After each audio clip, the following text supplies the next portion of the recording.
This might be cheesy, but I'm going to go with it. It's March. That means springtime. Spring cleaning. Let's clean up that TBR by moving some books from the TBR to the books that I've read list. This is everything I'm going to read in March.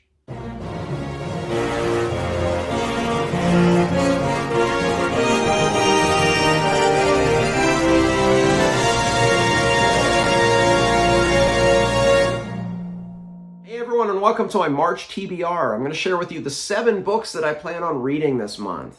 Every month I plan on about 3,000 pages, at least 3 genres, and I have a special guest join the video every month who gives me a recommendation. And this month I'm happy that Matt from Matt's Fantasy Book Reviews is here to recommend a book for me. So starting off, I like to go in the order that I think they'll read them, even though I generally deviate pretty quickly. But I know the first book that I'll be finishing up in March is a holdover from February. February only had 28 days, so I wasn't able to hit my page count because of some travel and the short month. So I'll be finishing up the first thing in March, Swan Song by Robert McCammon. You can see I'm about halfway through it at this point. If February a little longer, I might have gotten through it, but I've loved this. This was the book that Theo from Rekindled Reader picked for me last month. And halfway through, I love this book. It's kind of harsh, it's post-apocalyptic, but it has brilliant characterization. And what I really enjoy about McCammon's writing is in many ways, it reminds me of Stephen King in the way that he gives you the atmosphere and the feel for the scene really, really well. That I just feel the tone and everything is painted so clearly. But Swan Song will be the first book that I finish in March, and I suspect if things go as they are, I'll be finishing the month, starting the month with a 5-star read. After Swan Song, I'll be reading Silverthorn by Raymond E. Feist. Now, I read Magician, the single-volume version by Raymond E. Feist last month. I'll be doing a short review with that with my February wrap-up. I'll post that video in about a week, so look for that. But Silverthorn is the next installment of the Rift War saga, which I'm rereading these in anticipation of reading the Empire trilogy that Feist wrote with Janny Wirtz later this year.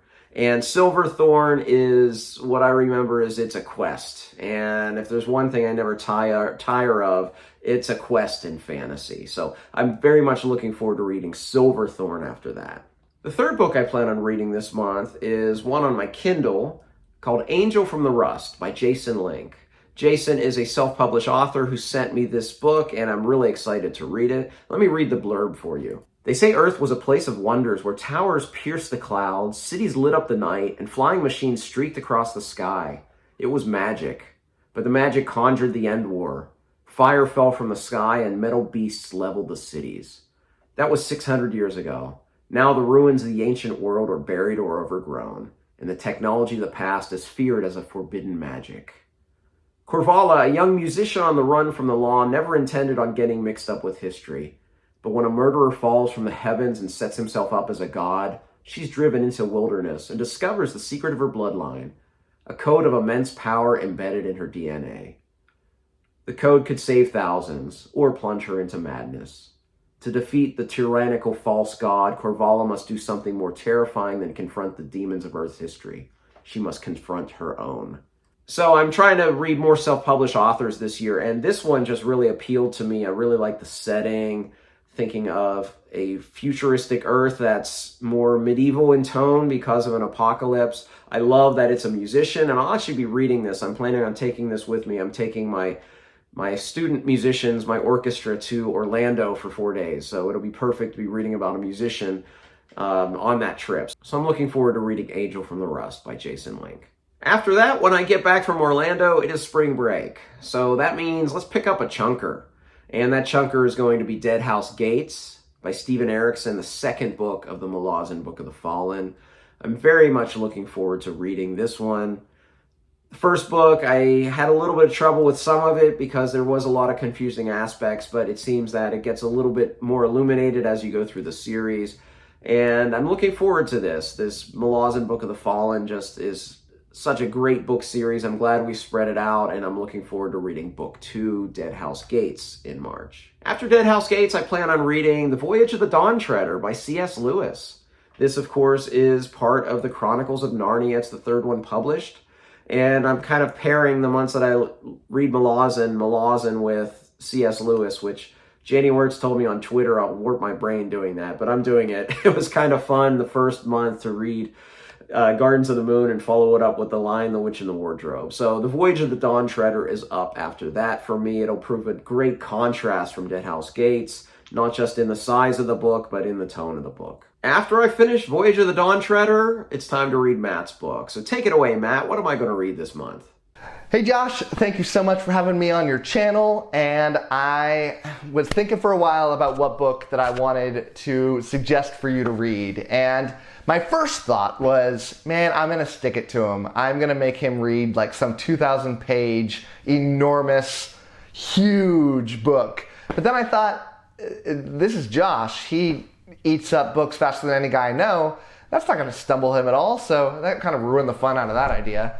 So then I was thinking, what kind of books does Josh really love? And the one that I know that you love is Realm of the Elderlings. And I think, based on conversations with you, that a big thing that you like about that book is the fact, especially as it got longer, that Fitz is kind of an older man in this book. And I don't think a lot of fantasy books either do that or nail it when they do that.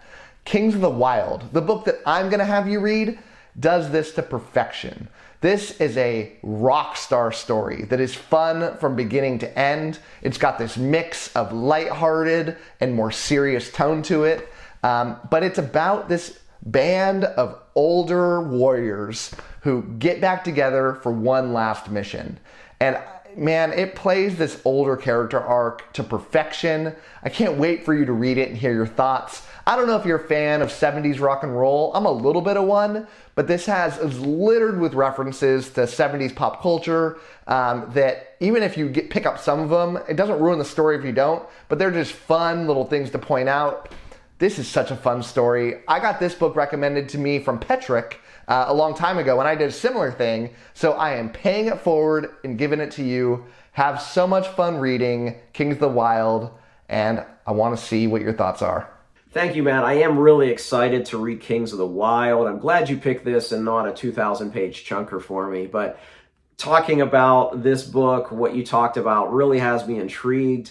I think even just the music tie-ins, plus the older protagonist, which is something that's kind of cool that you see in fantasy nowadays. I'm really excited to read this. So thank you for picking Kings of the Wild for me. And my seventh and final book that I plan on reading in March is Emotionally Weird by Kate Atkinson.